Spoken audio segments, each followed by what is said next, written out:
요한복음 11장 1절부터 37절까지 오늘 말씀을 같이 살펴보도록 하겠습니다. 요한복음 11장은 나사로가 죽었다가 살아나는 그런 기적을 하나님 예수 그리스도께서 베푸는 사건이 벌어지게 됩니다. 나사로라고 하면은 우리가 누가복음 16장에 나오죠. 거지 나사로. 그리고 오늘 요한복음 11장에 나오는 나사로가 있습니다. 그래서 이 나사로가 나올 때마다 삶과 죽음, 그리고 죽음 후에 부활, 이 주제를 계속 나사로를 통해서 다루고 있어요, 성경은. 그래서 오늘 보면은 육신이 죽어서 하나님 나라로 가는 것은 우리가 다 믿고 있죠. 그것이 천국이라고 보는데, 예수님께서 이 나사로를 죽음에서 부활케 하신 것은 이 땅에서 예수님이 함께 하심으로 말미암아 이 땅에서 죽음에서 부활로의 경험하신 것을 그것을 우리에게 보여주시는 것이죠. 그러니까 하나님의 나라는 말에 있는 것이 아니라 능력에 있다라고 직접 보여주고 계신 겁니다. 그래서 우리의 어떤 신앙, 애매모호한 신앙, 그리고 우리는 그냥 말로만 고백하는, 그리고 남들에게 들었던 그런 신앙의 고백에서 진짜 예수 그리스도께서 길이요 진리요 죄를 사하여 주시는, 그리고 죽음에서 우리를 구하시는 생명, 그 생명임을 보여주시기 위한 것으로 오늘 이 나사로를 죽음에서 살려주신 것이죠. 성경은요, 죽음과 부활의 얘기입니다. 계속해 죽음과 부활의 얘기. 그러니까 오늘 25절에 보면 나는 부활이요 생명이니 나를 믿는 자는 죽어도 살겠고 무릇 살아서 나를 믿는 자는 영원히 죽지 아니하리라. 이것을 내가 믿느냐. 요 말이 이 요한복음 11장 오늘 나사로의 사건의 핵심입니다. 그러니까 부활이요 죽어서도 살겠고 이 땅에 살아 있음에도 믿으면 영원히 죽지 않는다라는 것을 이 예수 그리스도께서 진리라는 것을 너희들에게 알려주러 왔다, 보여주러 왔다라는 거예요. 그래서 이 나사로도 직접 죽었다가 살아났고 이 땅에서, 그리고 이 땅에서 예수님도 죽으셨다가 장사한 지 3일째 되는 날 부활하셨다는 것이죠. 우리는 이제 예수 그리스도가 이 땅에 와서 우리를 구원하시고 우리가 죽으면 죽어서 가는 어떤 천당의 개념에 우리는 익숙해져 있습니다. 그러니까 어떤 공간적 개념에 익숙해져 있다고 말씀을 많이 드렸죠. 그러니까 공간적인 개념에만 우리는 익숙해져 있어요. 너무 천당이다. 거기 가면 뭐가 좋다. 근데 그 공간적인 개념을 별로 얘기를 안 하시거든요. 사실은. 그러니까 예수님께서 이 땅에 있을 때도 우리에게 부활을 주시고 앞으로 올 온전한 하나님의 나라에도 부활이 있을 것이고 그것을 이 땅과 죽어서 가는 이것을 따로 분리를 하지 않습니다. 따로 분리를 하지 않아요. 이 잘못된 신앙을 가진 사람은 계속 따로 분리를 합니다. 그러니까 이 땅에서의 어떤 신앙과 죽어서 가는 천국 부활 이것을 자꾸 분리를 해버려. 그러면 괴리가 생기죠. 그 요한이 이 땅에 와서 세례 요한이 회개하라 하나님 나라가 임했느니라 라고 얘기하죠. 하나님 나라가 임했다는 것은 예수님이 오셔서 예수님이 너희들을 직접 다스린다는 거예요. 예수님의 생명의 법으로 말미암아 우리를 다스린다. 즉 사망이 없어진다라는 거죠. 그러니까 예수님께서 계신 곳이 바로 이 땅이고 이 땅이 바로 하나님의 나라라는 겁니다. 이 땅에서 우리가 이 땅이 육신의 법으로 우리 살고 있지만 예수님이 이 땅에서 육신으로 오셔서 하나님 나라의 법으로 법으로 너희들을 다스리고 너희들의 주인이 되겠다라는 거예요. 그래서 구약에서 너희들은 밥으로만 살지 말고 하나님의 말씀으로 살아라라고 얘기하죠. 밥으로 사는 것이 아니다. 떡으로 사는 것이 아니라 하나님의 말씀으로 사는 것이다. 이 땅에서 우리가 떡으로 사는 것 같지만 하나님의 자녀는 떡으로 사는 게 아니에요. 우리는 믿음으로 사는 겁니다. 우리의 어떤 직업이나 밥벌이 이 땅에서 모든 행위들이 하나님을 알지 못하면 그냥 밥으로 사는 거고 떡으로 사는 거예요. 그러다가 그냥 죽는 거예요. 언제 죽을지도 모르는. 그런 비참한 삶에서 우리를 부르시고 우리에게 하나님의 말씀을 가르치시고 우리에게 사명을 주신 것이죠. 그게 하나님의 일이고 하나님께서 우리를 부르시는 겁니다. 부르셔서 다시 이 땅에 보내신 거예요. 내가 준 죽음과 이 생명을 죽었다가 부활한 그 능력의 생명의 주를 너는 경험하고 너는 말하라.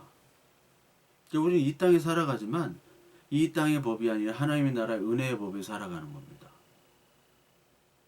우리나라에 주한미군이 많이 있고 전 세계에도 주한미군들이 있죠. 근데 그 주한미군이 우리나라 뭐 용산이나 그 평택, 캠프 험프리 이런 데는 평택 기지가 세계에서 가장 큰 미군 기지잖아요. 근데 가면은 땅은 한국이지만 그 법은 미국 법을 따르고 그 미국 땅으로 그들은 인정을 하는 거예요, 사실은. 그리고 걔네들이 범죄를 하면 범죄하면 안 되는데 이놈 자식들이 걔들이 막 나와서 막 술 먹고 범죄하고 옛날에 우리나라를 많이 깔봐가지고 또 뭐 학력이나 어떤 교양 수준이 낮아요.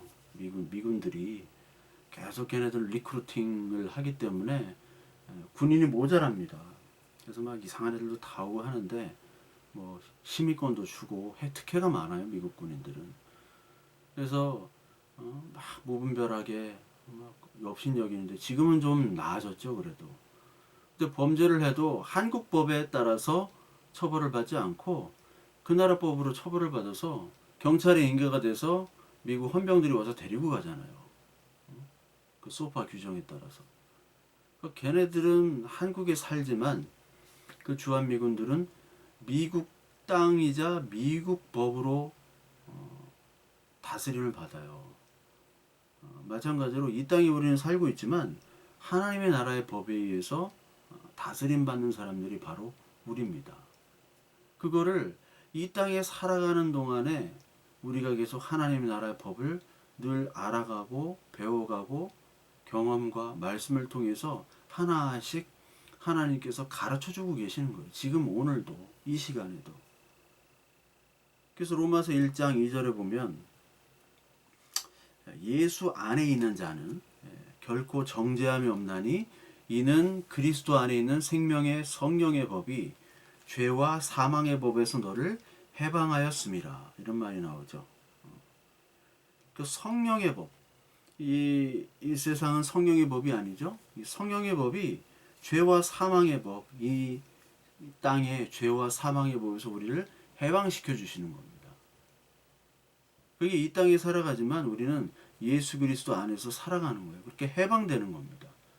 그러니까 그리스도를 믿는다라는 거는 우리가 막 열심히 입으로 외치고 귀동냥으로 듣고 그런 게 아닌 오늘 이 나사로와 또 마르다 마리아의 반응 속에서 직접 이 땅에서 현재 죽음과 부활, 그 죽음과 부활을 경험케 하시는 거죠. 그리고 죽음과 부활을 전적으로 순종하게 하는 겁니다. 하나님께서. 그러니까 오늘 이 사건을 통해서 자꾸 이제 우리는 부활만을 중점을 둬요. 많은 설교가 예수님께서 이 나사로를 살리셨다.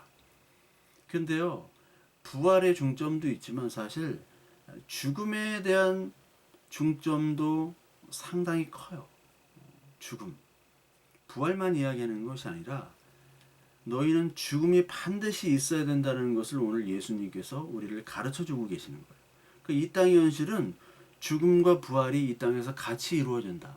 하나님 나라가 이 땅에 오고 우리 안에 말씀이 들어가면 죽음과 부활이 동시에 이루어지는 겁니다. 내가 죽고 예수 그리스도가 살아야 되고 그것이 이 땅에서 이루어져야지 우리가 죽어서 가는 온전한 하나님 나라에서 이루어지는 거예요. 이 땅에서 그 죽음과 부활이 예수 그리스도가 주는 그 죽음과 부활이 이루어지지 않으면 우리의 삶은 우리의 신앙은 늘 말씀과 괴리돼 가지고 나타나게 됩니다. 그러니까 말씀 따로 우리의 반응 따로예요. 그러니까 열심히 입으로 외치고 봉사도 잘하고 헌금도 잘하고 열심히 교회에서 칭찬받는 사람인데 나중에 어떠한 믿음의 결단을 할 때는 세상의 사람들과 똑같이 행동하고 판단하는 경우가 많죠. 그런 경우 너무 많아요. 자기 유익을 위해서, 자기 목적을 위해서, 자기 믿음을 다 버리는. 지금까지 했던 종교적인 행위들은 다 자기 유익을 위해서 했던 것이라고 밝혀지는 순간이죠. 그러니까 우리가 아무리 입으로 떠들고 열심히 봉사한들 이 현실에서 부딪히는 하나님께서 주시는 죽음, 그리고 그 후에 나타나는 부활과 회복을 경험하지 못하면 우리는 늘 껍데기 신앙으로 우리는 살아가게 된다는 겁니다. 오늘 이걸 얘기하고 있어요. 오늘 껍데기 신앙. 네가 껍데기 신앙에서 벗어나라는 거예요. 믿음과 괴리가 돼가지고 죽어서 가는 그런 천국이 아니라 이 땅에서 예수 그리스도와 함께 죽고 예수 그리스도와 함께 살아나는 그것을 네가 경험하는 것이 바로 이 땅에 하나님 나라가 온 것이고 네 마음속에 하나님이 침입하여 말씀이 침입하여 너희 삶을 바꿔놓는 것. 이것이 바로 천국이고 이것이 복음이라는 것입니다. 그래서 천국이라는 것은 어떤 장소와 공간이 절대 아니고 우리의 마음의 변화, 회개, 그리고 우리의 마음의 상태가 예수 그리스도의 마음으로 바뀌어지는 그 상태를 바로 천국이라고 얘기하는 겁니다. 그게 바로 하나님의 나라죠. 그래서 하나님께서 하나님의 나라가 어디 있느냐 하면 하나님의 나라는 바로 네 마음 안에 있다고 얘기를 하시잖아요. 네 마음 안에 있다. 이거 뭐 불교에서도 얘기하는 거고 다른 종교에서 다 얘기하는 거죠. 네 마음 속에 부처가 있고. 근데 그런 종교가 얘기하는 것과는 다르죠. 전혀. 우리는 실체적인 예수 그리스도, 예수가 그리스도인 그 말씀이 우리에게 실체로 들어오는 거고 타 종교는 내가 수행을 해서 내 마음 상태 변화로 말미암아 내 마음 상태가 부처일 수도 있고 내 마음 상태가 악일 수도 있고 내가 사실은 주체라는 거예요. 내가. 근데 우리의 신앙, 우리의 복음은 하나님의 말씀이 우리 안에 들어오는 거죠. 그러니까 그 전까지의 불안과 절망과 초조해서 복음 천국으로 바뀌어지는 것. 이것이 바로 하나님의 나라가 임하는 것인데 그 하나님의 나라가 임하기 위해서는 복음으로 가기 위해서는 사실 잘 죽어야 된다는 겁니다. 잘. 그래서 그냥 죽는 것이 아니라 잘 죽어야 돼요. 그냥 죽는 거는 그리스도를 알지 못하고 죽는 게 그냥 죽는 거예요. 그 사람이 아무리 훌륭한 일을 했다 하더라도 정말 세계적인 거물이고 세계적인 거부를 할지라도 많은 사람들이 칭찬받는 존경받는 사람일지라도 죽음에서는 그 사람한테 유익되는 것이 아무것도 없습니다. 그러니까 이 땅에서 산 거지가 낫지 저기 뭐 죽은 부자는 아무 소용이 없어요. 그렇잖아요. 산 거지를 택하겠어요? 죽은 부자를 택하겠어요? 그러니까 아무리 훌륭한 사람이라도 그 사람은 죽음 앞에서는 그 사람이 훌륭하다, 뭐 멋있다, 잘생겼다, 돈이 많다, 아주 뭐 인격적이고 자상하다 이런 이야기는 아무 의미가 없는 겁니다. 그건 남은 사람들이 평가하는 그런 것뿐이지 죽음 앞에서는 그 사람이 가지고 있는 모든 업적과 공로들 아무 소용이 없어요. 그래서 전도서에서 이렇게 얘기하잖아요.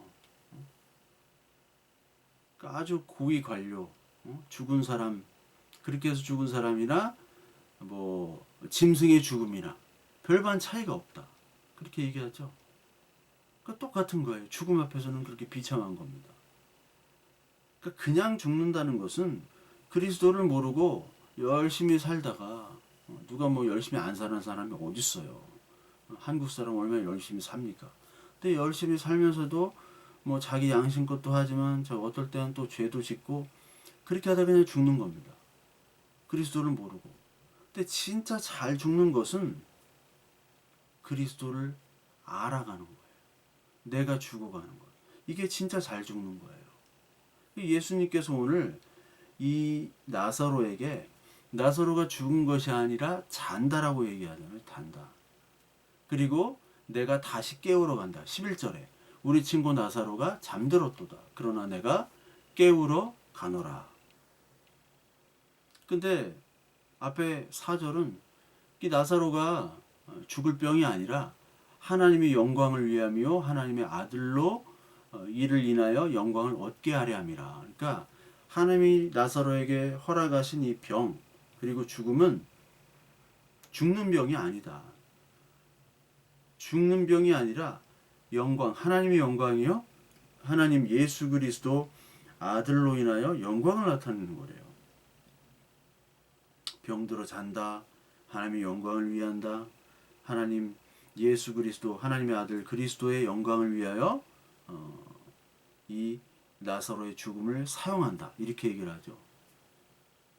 근데 제자들은 뭐라고 얘기하냐면 13절에 저희는 잠들어 쉬는 것을 가리켜 말씀인 줄 생각하는지라.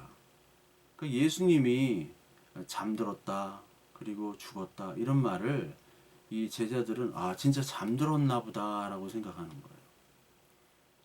그러니까 하나님이 주시는 병과 하나님의 시간대와 인간의 시간, 인간이 느끼는 죽음과 삶은 전혀 다르죠. 그러니까 인간의 삶과 죽음, 삶은 기쁜 것이고 죽음은 슬픈 것이죠. 인간이 판단할 때. 근데 하나님이 판단할 때는 그렇지 않다라는 거예요. 죽음도 기쁠 수가 있고요. 삶도 슬플 수가 있는 거예요. 그리스도가 없는 삶은 슬픈 것이고 그리스도가 있는 죽음이라 할지라도 그리스도가 있는 죽음은 진짜 좋은 죽음인 거예요. 진짜 좋은 죽음. 예수님이 얼마든지 이 나사로를 고칠 수가 있어요. 마태복음 8장 5절에 보면 이 가버나움에 그 백부장이 있는데 이 하인의 중풍이 걸렸습니다. 그래가지고 이 하인을 시켜가지고 예수님한테 좀 와서 고쳐달라 이렇게 보내죠. 하인을. 근데 예수님이 거기 가지도 않고 고치시잖아요. 그 백부장의 믿음을 보시고 오지 않으셔도 말씀만 하면 고쳐진다는 그것을 가지고 그 믿음을 가지고 그 고백을 따라서 예수님은 가지 않고서도 직접 보지 않고서도 나았다 하시면 나으실 수 있는 분. 그러니까 예수님은 나사로를 보지도 않고 사실 살리실 수 있는데 나사로를 향해서 가신 거예요. 그 집에. 이사야서 그 59장 그 1절 2절을 보면 여호와의 손이 짧아 구원하지 못하심도 아니요 귀가 둔하여 듣지도 못함도 아니라 오직 너희 죄악이 너희와 너희 하나님 사이를 갈라놓았고 너희 죄가 그의 얼굴을 가리어서 너희에게 듣지 않으시게 함이니라. 그러니까 하나님께서 손이 짧아 구원하심이 아니라 네 죄가 하나님과 네 사이를 갈라놨다라는 거예요. 그러니까 죄로 인하여 사망이 벌어졌고 그 죽음의 고통은 너희 죄 때문이라는 것을 얘기하죠. 근데 그 죄 때문이라기 때문에 그 죄를 어떻게 해결하냐? 너희의 힘으로는 해결할 수 없고 오직 그리스도만이 해결할 수 있다라고 얘기를 하는 겁니다. 그리스도만이. 그래서 이사야서 59장 우리가 1, 2절을 봤는데 19절부터 21절까지는 그 언약을 얘기해요. 서쪽에서 여호와의 이름을 두려워하겠고 해 돋는 쪽에서 그의 영광을 두려워할 것은 여호와께서 그 기운에 몰려 급히 흐르는 강물같이 오실 것이미로다. 여호와의 말씀이니라. 구속자가 시온에 임하며 야곱의 자손 가운데에서 죄과를 떠나는 자에게 임하리라. 여호와께서 이르시되 내가 그들과 세운 나의 언약이 이러하리니 곧 내 위에 있는 나의 영과 내 입에 둔 나의 말이 이제부터 영원토록 내 입에서와 내 후손의 입에서와 내 후손의 후손의 입에서 떠나지 아니하리라 하시니라. 여호와의 말씀이니라. 이렇게 얘기를 하시죠. 그러니까 고칠 수 있는데도 불구하고 이 나사로가 죽을 때까지 예수님은 그냥 두신 거예요. 여기 보니까 그 6절에 나사로가 병들었다함을 들으시고 그 계신 곳에 이틀을 더 유하셨다. 병들었는데 빨리 가서 고쳐야 되는데 이틀을 더 유하셨어요. 그렇죠? 죽도록 그냥 어떻게 보면 놔두신 거죠. 17절을 보니까 예수께서 와서 보시니 나사로가 무덤에 있는지 이미 나흘이라. 예수님이 유하실 때 벌써 나사로는 죽었던 거죠. 이미 나흘이 돼서 시체가 이제 부패하기 시작한 겁니다. 근데 오늘 그 요한복음 11장 1절에 보면 사흘째 되는 날로 시작을 해요. 사흘째 되는 날. 이 사흘째 되는 날, 이틀을 더 유하시고 이제 가시니까 이제 죽은 지 나흘째가 되는 거죠. 그 사흘째 되는 날부터 시작한다는 것은 이 3일이 참 중요한데요. 특히 그 요한복음 그 1장에 그 요한복음은 전체적으로 계속해서 그 3일을 계속 나타냅니다. 사흘. 예수님께서도 죽었다가 살아나신 지 사흘째 되는 날 살아났고, 그리고 나사로가 사흘째 되는 날 예수님께서 오시고 그 나사로의 죽음도 이제 사흘째 되는 날부터 예수님께 오셔서 일이 시작이 되는 거죠. 이제 3일이라는 것은 어떤 극적인 반전을 얘기를 하고 있어요. 요한복음 계속 사흘을 얘기합니다. 특히 이 요한복음 1장에는 첫째 날, 둘째 날, 셋째 날 계속 얘기합니다. 그래서 1장에는 첫째 날, 둘째 날을 얘기하고요. 요한복음 2장 가나 혼인 잔치에서는 이제 그때부터 사흘째 되는 날로 시작을 해요. 그 사흘째 되는 날 완전 바뀌는 사건이 이루어지는 거죠.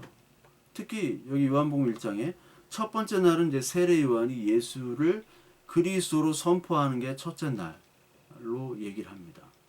그리고 두 번째 날이라고 표현할 때 제자들을 부르시죠. 예수님께서. 그리고 세 번째 되는 날, 사흘 되는 날에로 가나 혼인 잔치의 시작이 되죠.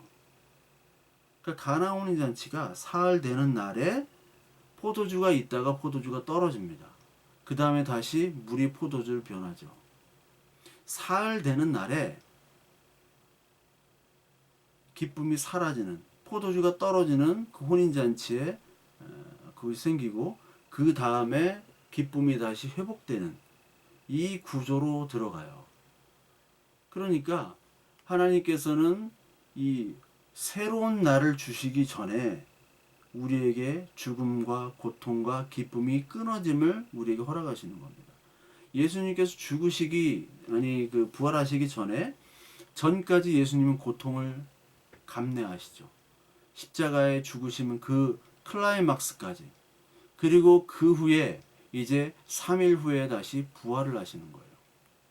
그러니까 생명과 이 복음의 날 전에 반드시 죽음이 필요하고, 그리고 3일째 되는 날에 표적, 즉 예수 그리스도의 죽으심으로 말미암아 우리가 죄로부터 구원을 받고 생명을 얻었다.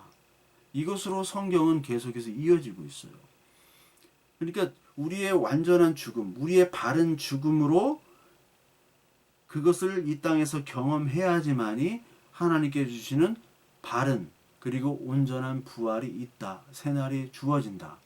그것을 계속해서 첫째 날, 둘째 날, 셋째 날로 표현하고 있습니다. 우리가 예수 그리스도를 세례 요한이 예수 그리스도를 그리스도로 고백한 것처럼 첫째 날 그렇게 고백하고 둘째 날 제자들을 우리를 부르셔요. 그러면 다 끝나면 참 좋은데, 다 끝나서 같이 예수님하고 손잡고 온전한 하나님 나라로 가면 좋은데, 그때부터 이제 제자들의 일들이 시작이 되죠. 고난과 아픔과 슬픔과, 그리고 예수 그리스도를 믿는 것으로 말미암은 핍박들. 그래서 기쁨이 늘 사라지잖아요. 혼인잔치 왔는데 기쁨이 사라져요. 근데 그리스도께서 함께 하시니까 그 물이 포도주로 되는 거죠. 율법이 복음으로 바뀌는 거죠. 고난이 기쁨이 되고 좌절과 낭망이 그리스도 하나님의 나라의 소망이 되는 것이잖아요. 이 구조로 계속해서 이루어지는 겁니다. 그러니까 진짜 바른 온전한 부활을 갖기 위해서는 바르게 죽어야 돼요. 바르게 죽는다는 것은 온전히 죽어야 되는 겁니다. 특히 여러분 뭐 죽을 병에서 살아나고 큰 뭐 사고에서 우리 기적적으로 뭐 살아나고 그런 기적들이 있죠. 그런 기적들도 중요합니다만 가장 본질적인 것은 잘못된 메시아관, 잘못된 하나님관, 그리고 특히 오늘 나오는 죽어서만 가는 하나님의 나라만 봤기 때문에 이 땅에서의 하나님과의 함께 죽음과 하나님과 함께 삶이라는 것에 대해서 알지 못하는 이 마리아와 마르다 그리고 제자들, 이런 관점에 대한 죽음을 예수님께서는 보여주시고 그것들을 죽으라라고 얘기하시는 거예요. 내 십자가와 함께 그걸 죽으라는 거예요. 그게 유익한 죽음이고 그 죽음이 있어야지만이 진짜 바른 부활이 생기는 것입니다. 그러니까 잘 죽어야지 잘 부활하는 거고 잘 죽어야지 잘 사는 거예요.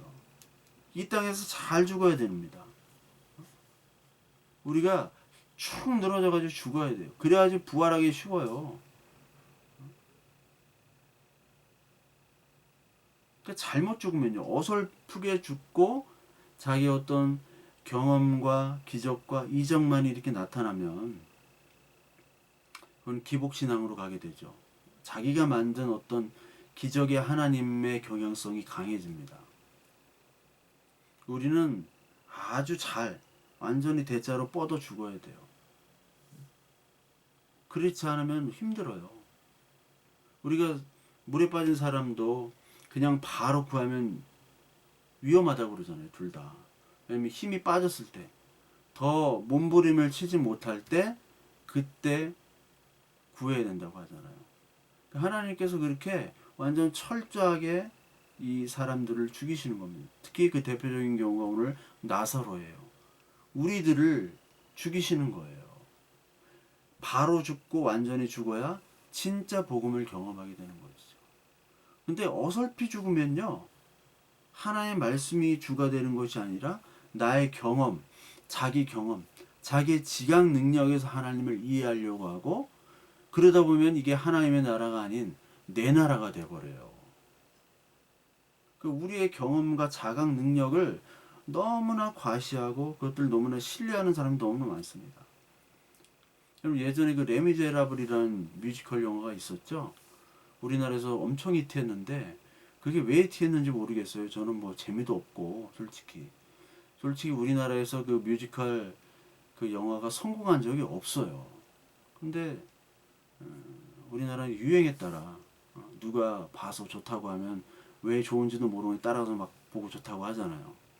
뭐 그런 것 때문에 된 것 같아요. 근데 이 레미제라블을 보고서 어떤 사람들이 이렇게 커피숍에서 모여서 얘기를 하는데, 그 마지막에 혁명을 부리치면서 뭐 이렇게 나가는 장면으로 끝나는데 그걸 프랑스 혁명으로 알고 있더라고요. 프랑스 혁명. 혁명은 프랑스 혁명밖에 모르는 사람들이에요. 그러면서 어디서 주워 들은 거 있어가지고 뭐 루이 16세가 뭐 혁명 때 처형이 되고, 뭐 마리 앙뚜아네트가 뭐 그때 처형이 되고, 뭐 그런 얘기를 하는데 그 배경이 아니에요.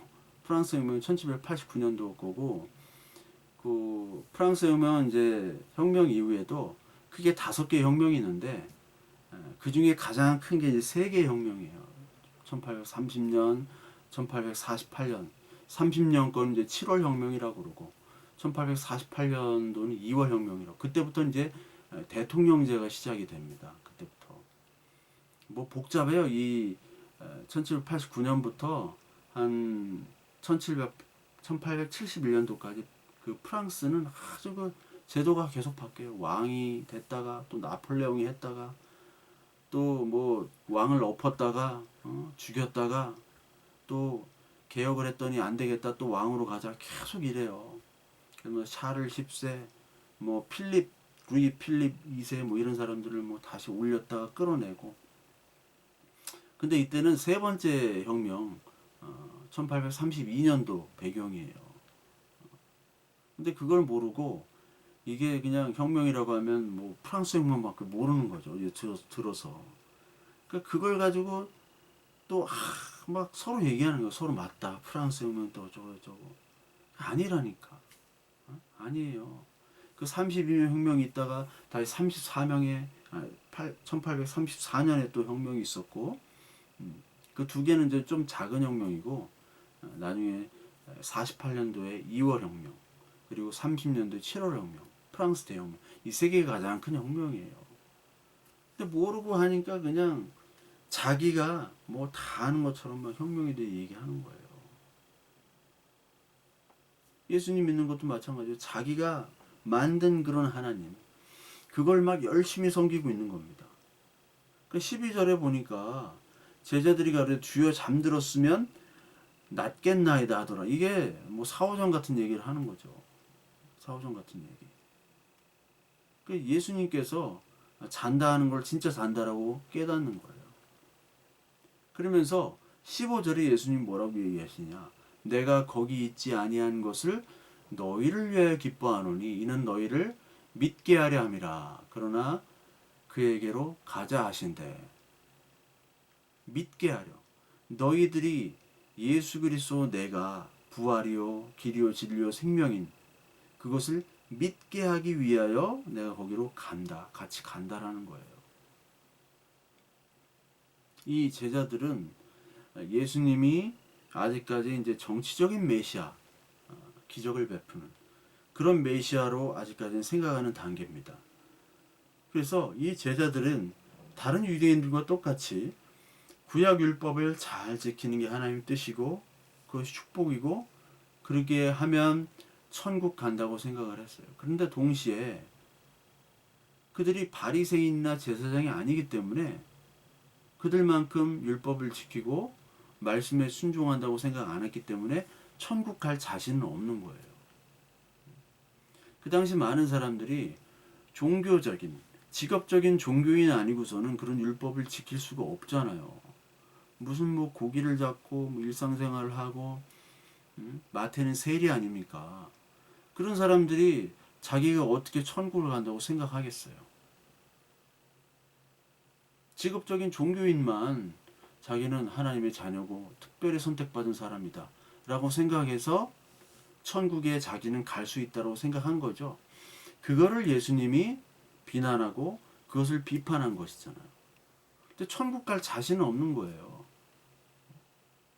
그러니까 열심히 뭔가 해보는 것 같지만 천국 갈 자신은 없는 겁니다. 근데 예수님께서 그 율법을 하나하나씩 깨트리시잖아요. 같이 다니면서 율법을 지키질 않으시죠. 안식일도 지키지 않으시고 뭐 밀밭 사이로 가서 밀밭 다 따먹고 그러면서 뭘 얘기하시느냐? 내가 부활이요 생명이다. 나와 함께 있으면 죽지 않는 한다는 것을 계속 보여주시잖아요. 나와 함께 있으면 굶어 죽지 않아. 오병이어를 통해서. 나와 함께 있으면 풍랑이 쳐도 너희들 살아. 풍랑이 있을 때 예수님 주무시잖아요. 뭔 저런 양반을 다 봤나. 예수님이 함께면은 죽질 않는 거예요. 예수님이 함께면은 이 땅에서도 사는 겁니다. 죽을 병에 걸려도 내가 사는 거예요. 예수님이 함께이기 때문에. 근데 예수님은 지금 없죠. 예수란 존재는 없어진 게 그리스도만 남고 이 땅에 말씀만 남았죠. 말씀만.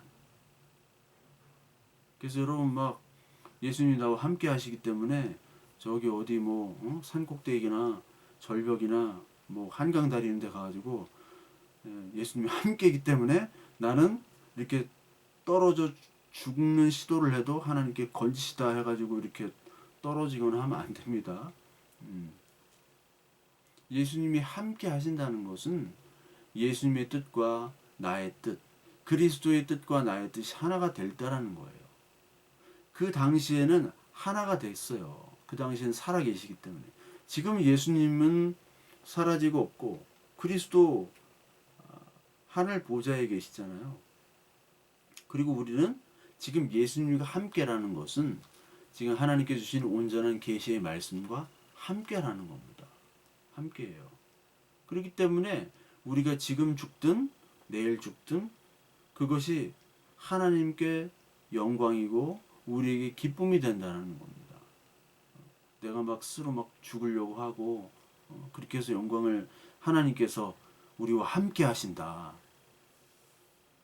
그걸 증명하려고 하는 사람들도 있어요. 그렇게 미련하게. 그건 믿음이 아니죠. 그렇게 하실 분들은 절대로 없다고 생각합니다. 그러니까 마리아도 그렇고 마르다도 그렇고, 마르다도 24절에 지금 뭐 믿음은 있긴 있는데 24절에 마지막 날 부활할 때는 다시 살 줄을 내가 아나이다 이렇게 일합니다. 그렇죠? 이런 고백도 얼마나 훌륭해요. 그리고 27절에 가로되 주여 그러하외다. 주는 그리스도시요 세상에 오시는 하나님의 아들이신 줄 내가 믿나이다 이렇게 얘기하죠. 근데 24절에 마지막 날 부활 때 살리실 것을 믿는다. 지금 이 죽은 오빠를 살리실 것은 믿지 못한다는 거죠. 지금의 죽음과 부활은 믿지 못한다는 겁니다. 마리아 역시 그렇죠. 마리아 소개를 어떻게 해요? 앞에 마리아는 어떤 여자냐? 그 향유를 깨가지고 예수님께 부은 여자죠. 향유라는 것은 시집 갈 때 큰 사용하는 그런 시집 미천이죠. 그러니까 시집 가기 위해서 적금 통장을 깨서 예수님을 위해서 쓴 여인이에요. 이렇게 헌신하고 봉사하는 사람이에요. 이 마르다는 입술로 고백을 하죠. 이 마리아는 헌신하고 봉사했죠. 그리고 말씀을 잘 들었잖아요. 또 마리아는 마르다가 주방에서 일할 때 잘 들었어요. 그런데도 불구하고 이 마리아가 뭐라고 얘기해요? 마리아가 예수 계신 곳에 와서 보이고 그 발 앞에 엎드려 가로되 주께서 여기 계셨더라면 내 오라비가 죽지 아니하였겠나이다 하더라. 원망하는 거죠. 예수님이 왜 늦게 왔느냐? 왜 이틀을 유하시고 진작 왔으면 예수님이 그 능력으로 우리 사랑하는 나사로 오빠를 살리실 텐데 이거 너무한 거 아니냐? 그 너무한 거 아니에요? 일부러 6절에 그 병들었다를 들으시고 죽을 것도 아시잖아요. 죽을 것도 아시는데 왜 이틀을 유하시냐? 말이 안 되는 거죠. 원망하는 겁니다. 근데 하나님께서는 그 죽음과 슬픔을 그대로 내어버려 주셨어요. 온전한 죽음으로, 온전한 부활을 위한 온전한 죽음을 위해서 내어버려 두시는 겁니다. 완전히 소망이 없게, 완전히 절망 상태로 이 마리아와 마르다 또 제자들까지도 다 그 상태로 두셨어요. 어떻게 보면 우리가 하나님께, 하나님 아빠에게 좀 따지고 싶죠. 하나님 아빠 좀 쉽게 좀 갑시다. 예? 아니 뭘 이렇게 어렵게 갑니까? 광야에서 우리가 아무리 죄 짓고 잘못했어도 그냥 광야를 어떻게 그 40년간 어떻게 뺑뺑이를 돌리십니까? 뺑뺑이 돌린다고 우리가 뭐 크게 변화가 있나요? 죄만 더 짓지? 좀 쉽게 가면 안 됩니까? 하나님도 편하고 우리도 편하고 죄도 안 짓고 근데 힘들게 계속해서 40년간을 돌려요. 고생하면서. 이거를 로마에서는 율법에 가뒀다라고 표현하잖아요. 율법에 우리를 가뒀다. 그 율법에 가둔 이유는 죄와 사망. 우리는 이렇게 하나님이 우리의 죄에 대한 벌칙을 이렇게 주심에도 불구하고 우리는 그걸 깨닫지 못하고 계속해서 죄를 짓고 불순종하는 진짜 악질이구나. 사망의 존재구나. 죄의 존재구나라는 것을 스스로 자각하고 흘러 넘치도록 자각할 때까지 하나님께서 돌리십니다. 돌리시더도 언약궤가 맨 먼저 계속 이동하죠. 하나님의 말씀이 계속 앞으로 이동하는 겁니다. 근데 쉽게 이렇게 가질 않으세요. 쉽게 우리를 인도를 안 하시고 반드시 죽음의 고백을 하도록 이 땅에서 만드시는 거예요. 그게 성경의 진리입니다. 노아 120년간 그 배를 만들면서 조롱을 받아요. 120년간 바보 취급을 받습니다. 야곱 험한 세월을 살았죠. 한도뼈까지 부러졌어요. 그러니까 뭐 이건 뭐 사는 게 아니죠. 야곱 다윗 고단한 인생이에요. 다윗도 왕 빼고는 뭐 별로 한 게 없어요. 여러 가지 다윗의 업적이 있지만 나머지는 비참하게 왕이 된 이후부터는 아주 비참한 삶이에요. 뭐 옛날의 다윗하고 그 왕이 된 이후의 다윗은 정말 다릅니다. 왕이 되기 전까지의 다윗은 너무나 멋있고 용맹하고 대단한 다윗인데 왕이 돼서부터는 이제 범죄하고 연약하고 나약하고 그리고 우유부단한 다윗. 자꾸 바세바가 솔로몬 언제 왕 시킬 거냐 막 다그쳐도 판단을 못해요. 아들이 반란을 일으키고 막 도망가기 바쁘고 마지막에는 아무 뭐 얘기가 없어. 그리고 70에 그냥 죽는 걸로 나와요. 그 다윗. 바울을 보세요. 바울 고린도 후서 1장에 보면 죽을 만큼 고통스럽다고 얘기를 해요. 사형 선고를 받은 것 같다. 죽는 것 같다. 그래도 하나님의 위로가 있어서 감사하다. 이 내용이 고린도서 1장에 나오고 고린도서 뭐 12장 13장에도 같이 그게 반복이 돼서 나와요. 몇 대 맞고 막 강도도 당하고 힘들고 죽을 것 같다.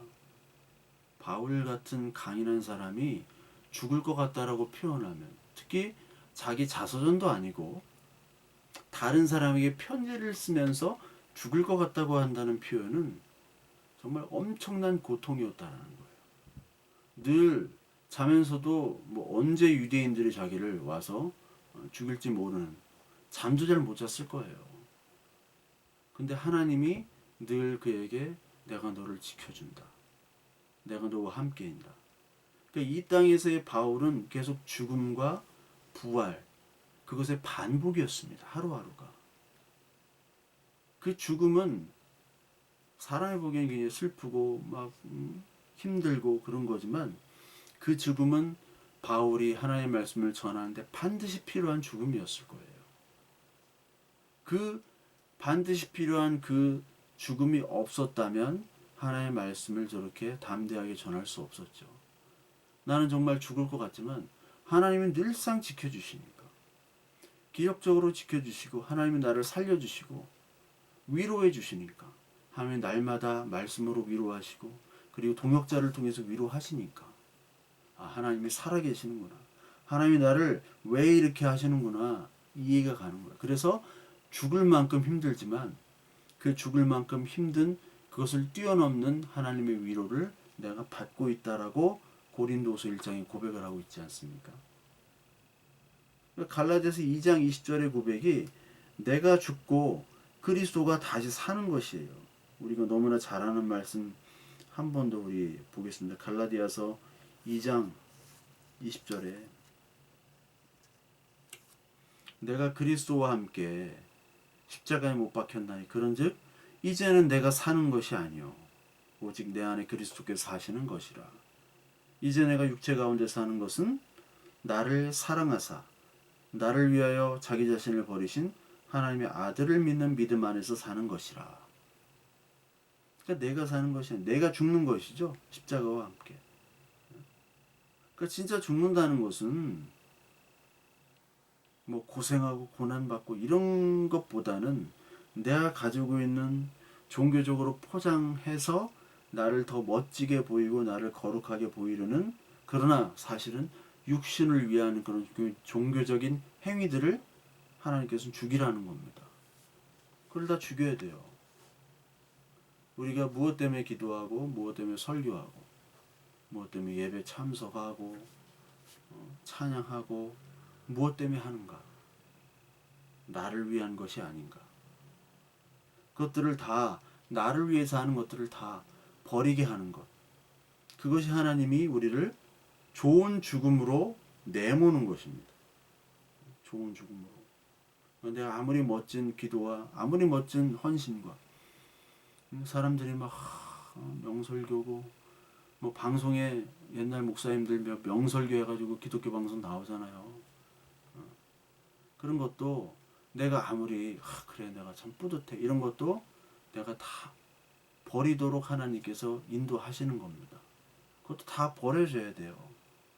다 이 땅에 잘 살기 위해서 이 땅에 정말 잘 살기 위해서 하는 모든 것들은 다 버려지고 진짜 부활을 위한 진짜 좋은 죽음, 부활로 인도하는 진짜 죽음을 우리는 감사하며 아멘으로 받아들이는 것.